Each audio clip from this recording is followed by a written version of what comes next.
at tayo ay magbalitaan. Ano ba ang mga uusapan natin ngayon? Syempre, unahin natin mga bossing, yung mga naganap na pangyayari dito sa dito kay Attorney Lopez.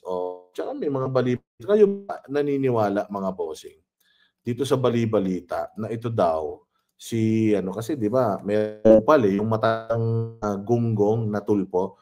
Yung kaisa-isang tulpo na hindi umunlad ang buhay ay nagsasabi na kaya daw yan si Inday Sara ay dahil magjowa daw yan silang dalawa. Anak ng tinapay talaga. Tanda mo na tulpo.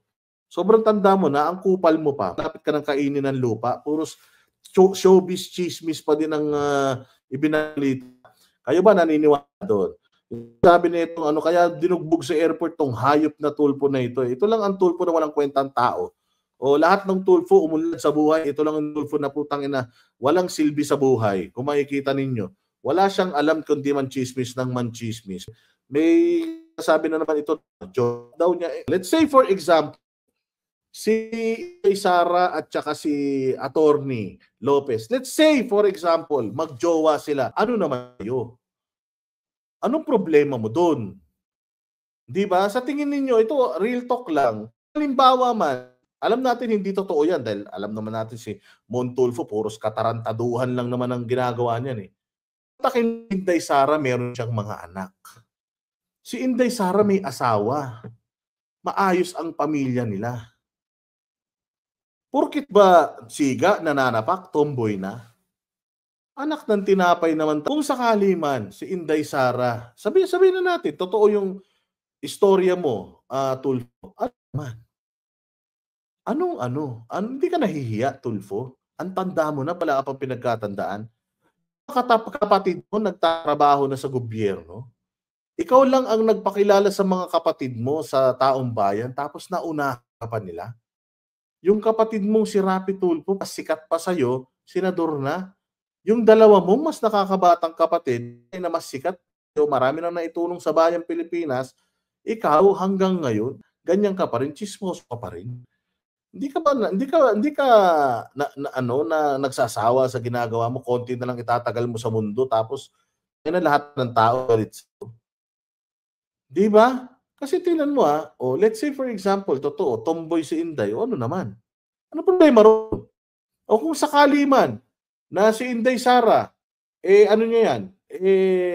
Jowa, say for example, sinasabi mo, jowa niya, pinagtatanggol niya, hindi ba dapat talaga ipagtanggol ng jowa yung jowa niya? Tama?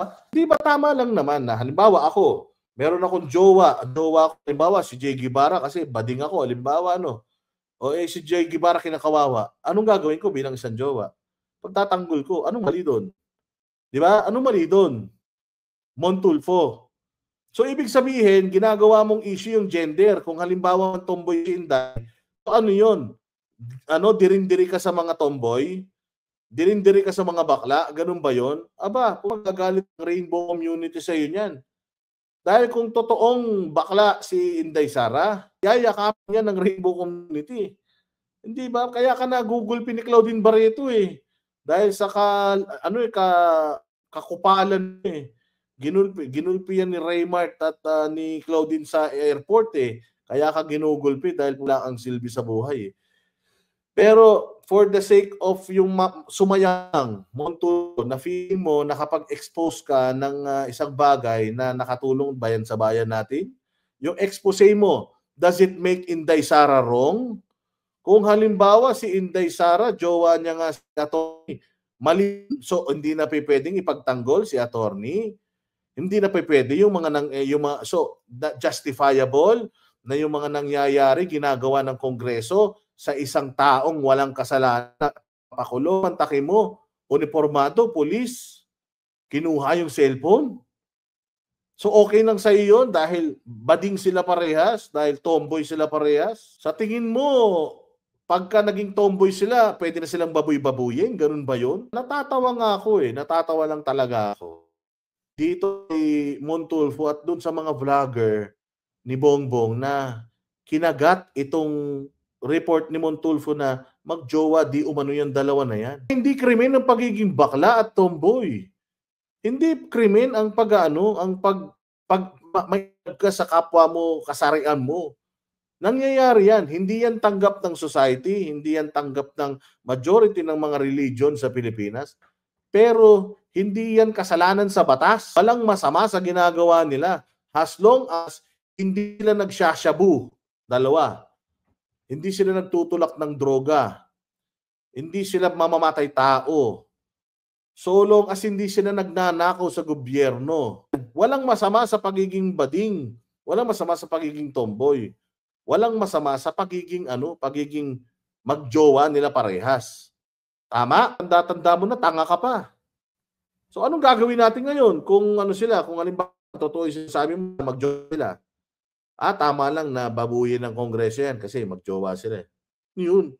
Klaseng yun. Kaya naman pala pinagtatanggol ni Inday Sara si Atty. Lopez kasi jowa niya. Ano yun? So mali na ipagtanggol mo yung jowa mo? So kung meron kang jowa, inaalipusta diyan. Pababayaan mo lang? Ang inan to, bobo talaga. Hindi mo man lang ba i-highlight yung mga expose ni Inday Sara?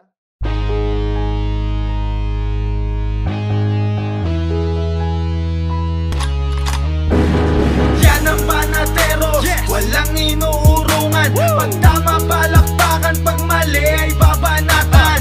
Yan ang banateros, boses ng ordinaryong Pilipino. Banateros ay walang makakaawan. Walang inuurungan, banateros ay tinutulungan. Mga ordinaryong Pilipino, bawat mali tinututukan. Handang ituwid mga baliko, kasagutan sa tanong matino. Banateros ay hindi hihinto, sa tungkulin di mabibigo. Yan ang banateros, walang inuurungan. Pag tama palakpakan, pag mali ay babanatan. Yan ang banateros, boses ng ordinaryong Pilipino. Banateros ay walang makakaawan. Yan ang banateros, walang inuurungan. Pag tama palakpakan, pag mali ay babanatan. Yan ang banateros, boses ng ordinaryong Pilipino. Banateros ay walang makakaawan. Positibo ang usapan, negatibo babanatan. Handang gawin mga tungkulin para sa ikauunlad ng bayan. Mga mali ay itatama para imulat mga kapwa. Sa bulok ng sistema, ang banateros ay handang makipagera. Yan ang banateros, walang inuurungan. Pag tama palakpakan, pag mali ay babanatan.